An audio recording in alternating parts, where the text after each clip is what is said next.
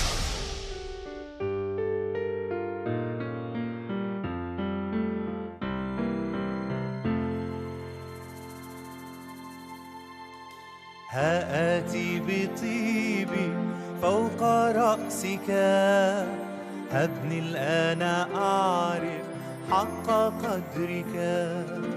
ها آتي بطيبي فوق رأسك، هبني الآن أعرف حق قدرك. عوضا عن شوك في إكليلك، واتكئن رأسي على صدرك. عوضا عن شوك في إكليلك، واتكئن رأسي على صدرك. إذ كسرت قلبك من أجلي أنا، ها قارورة طيبي أكسرها هنا. إذ كسرت قلبك من أجلي أنا، ها قارورة طيبي أكسرها هنا. عند قدميك وأدهنهما، حيث راحتي لا ولا عنا. عند قدميك وأدهنهما، حيث راحتي لا ولا عنا. لا يكن في قلبي شريك لك، لك كل قلبي، لك وحدك. لا يكن في قلبي شريك لك، لك كل قلبي، لك وحدك. ولينكسر قلبي ليشبع قلبك، فكل شهوتي في مجدك. ولينكسر قلبي ليشبع قلبك، فكل شهوتي في مجدك. دعني أتلف نفسي عند قدميك، وأحظى دواما بملء ناظريك. دعني أتلف نفسي عند قدميك، وأحظى دواما بملء ناظريك. وأسعى ضعيفا وأستند عليك، حتى كل المجد يرجع إليك، وأسعى ضعيفا وأستند عليك، حتى كل المجد يرجع إليك.